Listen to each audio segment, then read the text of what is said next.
Governance rarely fails because an organization has no documents. In fact, many organizations have thousands of them. Policies, procedures, contracts, due diligence questionnaires, risk assessments, committee minutes, oversight reports, monitoring records, evidence files, action plans, and spreadsheets. Lots of spreadsheets.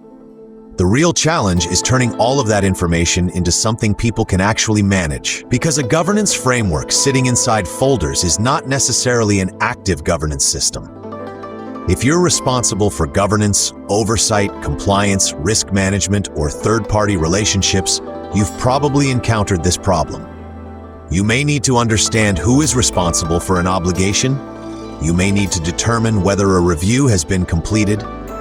You may need to find evidence supporting an oversight decision. You may need to follow an outstanding action, or you may simply need a better way to understand what is happening across your governance environment.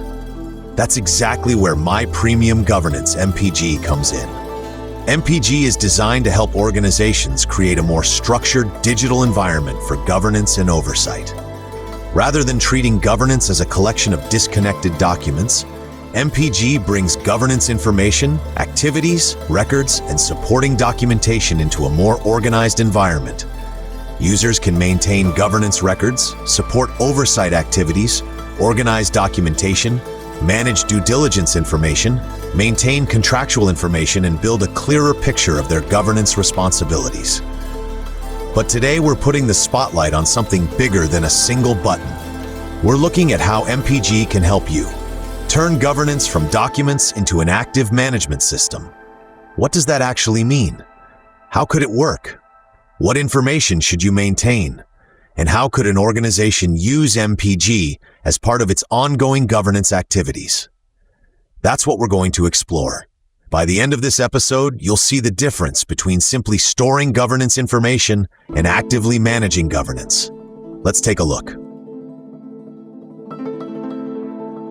Before we explore the active management concept, let's understand what MPG is designed to offer. At its core, My Premium Governance is designed to help organizations bring greater structure to governance, oversight, and the information supporting those activities. Think about the number of components that can exist inside even a relatively straightforward governance relationship.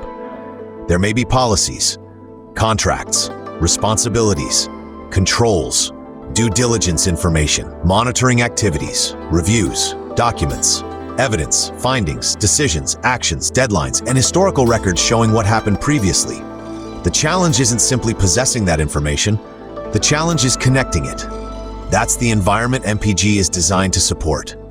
Depending on how an organization uses the platform, governance activities can include areas such as governance and oversight records, maintain structured information relating to governance responsibilities and oversight activities, documentation, keep important governance documentation organized within the relevant environment, due diligence, support structured due diligence and monitoring activities rather than relying entirely on disconnected questionnaires and email exchanges. Contractual oversight. Maintain important contractual information alongside the governance relationship it supports. Controls and responsibilities. Create greater visibility around what needs to happen and who is involved. Governance history. Maintain records that help users understand previous activity rather than continually reconstructing history. The important point is that MPG isn't simply designed as another document repository. The goal is to create a connected governance environment. Imagine beginning with an organization, provider, or governance relationship. From there, you can build the supporting information around it. Responsibilities, documentation, due diligence, monitoring, contractual information, oversight activity, evidence, and ongoing records. Instead of asking, "Where is the document?" you can begin asking the much more useful question, "What is the current governance position?" And that's where active governance begins. Consider how governance frequently works without a connected system. Imagine you're responsible for overseeing an important third-party service provider. You have a contract saved in one folder. The due diligence questionnaire is somewhere else. Supporting evidence arrived by email. A risk assessment lives in a spreadsheet. Committee minutes are stored in another directory. Several follow-up actions were discussed during a meeting. Someone maintains a separate tracker. Another colleague has their own version. And 6 months later, someone asks, "Can you demonstrate how this provider has been governed?" Now the investigation begins. Which contract is current? When was the last review? What issues were identified? Who was responsible? Were the actions completed? Where is the evidence? What changed since the previous review?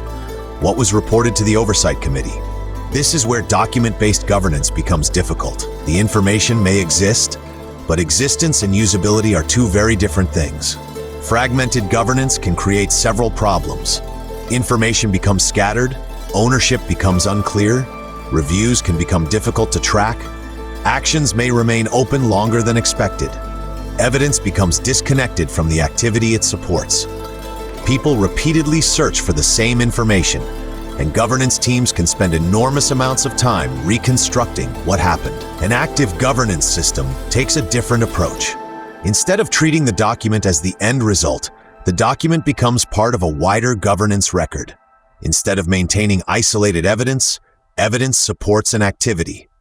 Instead of recording an issue and forgetting about it, the issue can become part of an ongoing management process.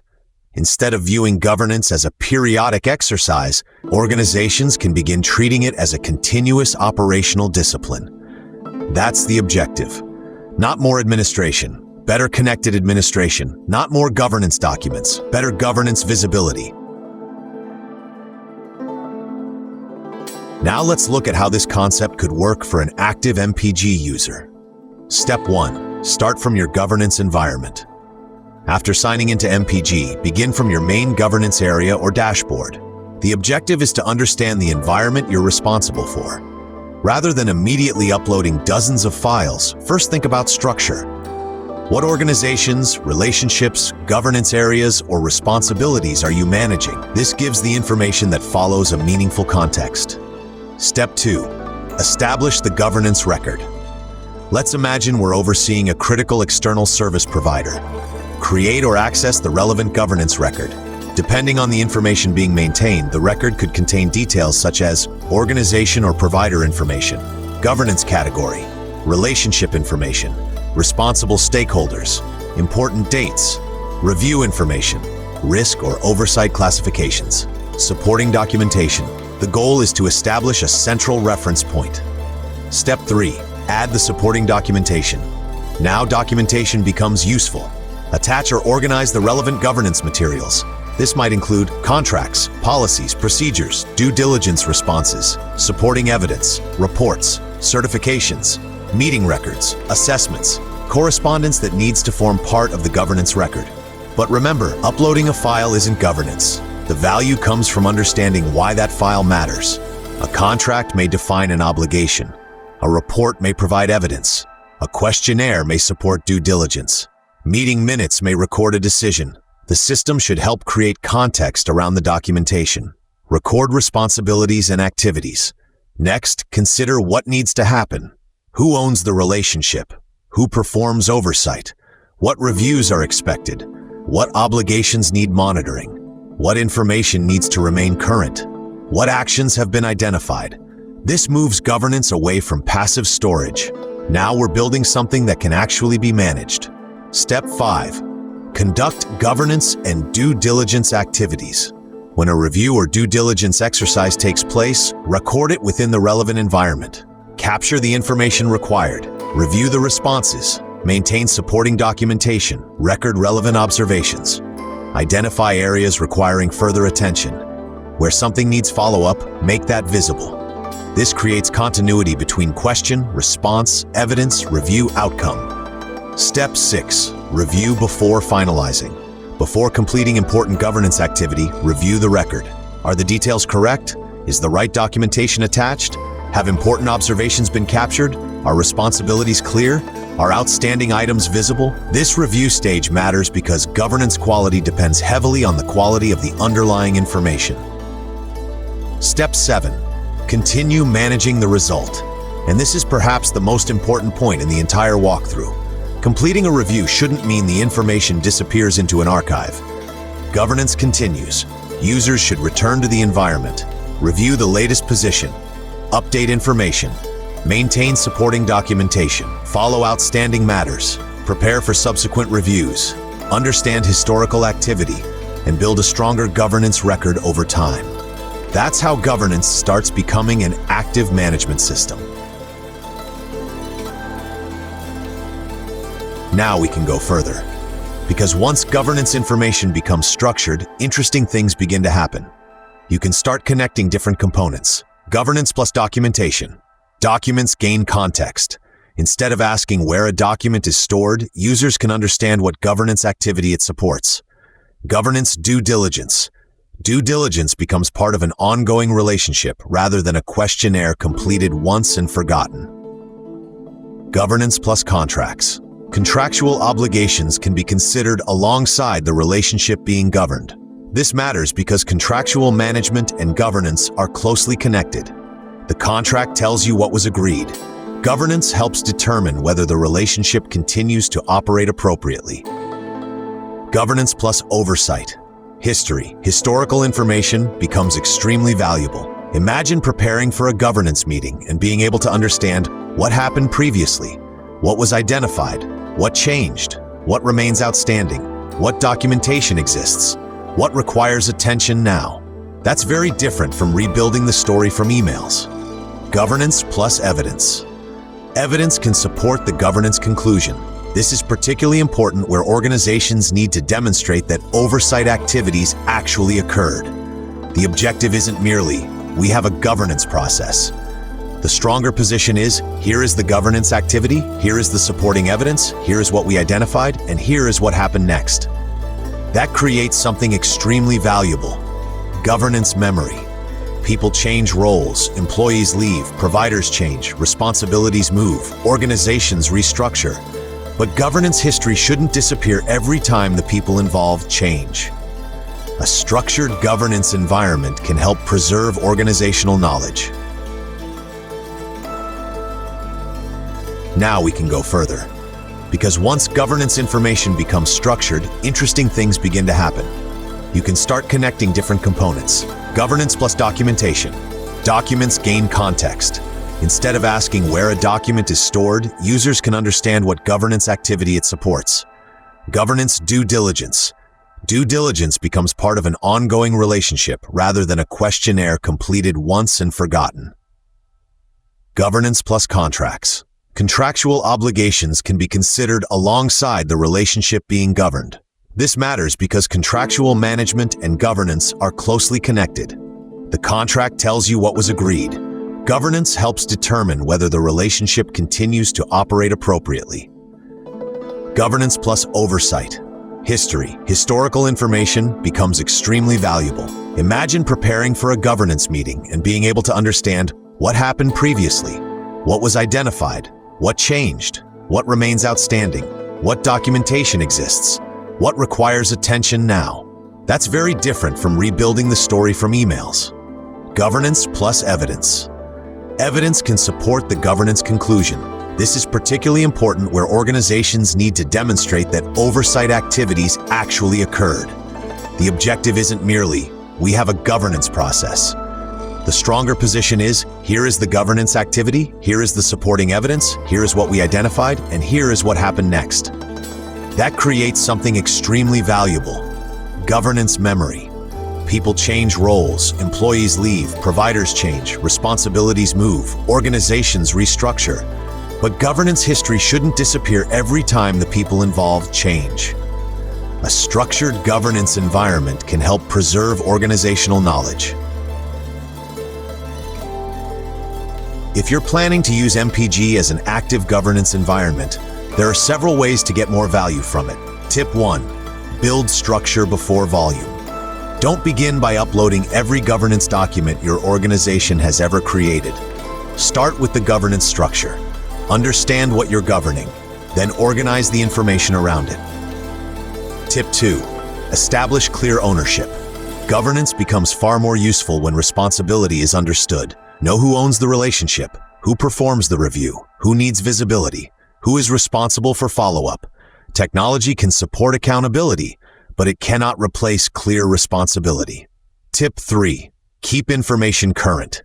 An outdated governance system eventually becomes another archive. Maintain records as things change. Update documentation. Record important developments. Complete reviews. Maintain relevant evidence. Tip 4. Think in governance chains. One useful approach is to think in connected chains. For example, requirement, responsibility, control, evidence, review, or issue, owner, action, evidence, closure, or provider, contract, due diligence, monitoring, oversight. These connections help transform isolated information into something operational. Tip 5. Preserve the history. Don't think only about today's position. Governance history can be enormously valuable. A strong record should help future users understand how today's position developed. Tip 6. Use the platform regularly. Governance isn't something that should suddenly become important the week before an audit, board meeting, or regulatory review. The more consistently information is maintained, the less reconstruction should be necessary later. A good starting journey for new MPG users. If you're new to MPG, try this approach. Visit My Premium Governance. Create or access your account. Explore your governance environment. Create or review one important governance relationship. Add the core supporting information. Organize the relevant documentation. Review the associated governance activities. Identify what needs updating or following up. Return regularly and continue building the governance history. Don't try to digitize your entire governance universe on day one. Start with one meaningful governance process. Build it properly, then expand. So what have we learned? My Premium Governance is designed for organizations and professionals who want a more structured way to support governance and oversight activities. Through MPG, users can bring together governance records, documentation, due diligence, contractual information, oversight activities, and supporting evidence within a more connected environment. But the most important idea from today's episode is simple. Governance should be active. A folder containing 500 governance documents may demonstrate that documentation exists. It doesn't automatically tell you what's happening, what's overdue, what's changed, what requires attention, who owns the next action, or whether an identified issue was ever resolved. That's why the transition from documents to active management matters. We explored how governance information can be structured. We looked at documentation in context. We explored the connection between due diligence, contracts, oversight, evidence, and governance history. And we followed Sophie's journey to see how a fragmented process could become a more structured digital workflow. If your organization is constantly searching through folders, emails, and spreadsheets to reconstruct its governance position, MPG is worth exploring. Visit My Premium Governance and see how you could begin building a more active governance environment. And if you found this walkthrough useful, subscribe to the My Premium Governance YouTube channel. Every week, we'll put another MPG capability under the spotlight. We'll explain what it does, how it works, why it matters, and how governance professionals could use it in practice. And before we finish, there's one more thing worth knowing. My Premium Governance is part of the wider MP Nerds ecosystem. MP Nerds develops and operates digital platforms, specialist knowledge resources, and business solutions across areas including governance, services, learning, collections, and business. Each platform has its own purpose, its own audience, and its own capabilities. Here on My Premium Governance, however, the mission remains focused, helping organizations create more structured, visible, and manageable governance environments. So tell us in the comments, what part of your governance process is still managed through spreadsheets, email, or shared folders? And which MPG feature would you like us to explain next? Your suggestion could become the subject of a future episode. Explore My Premium Governance, subscribe for next week's walkthrough, and remember, don't just document governance, manage it. We'll see you in the next episode of My Premium Governance Explained.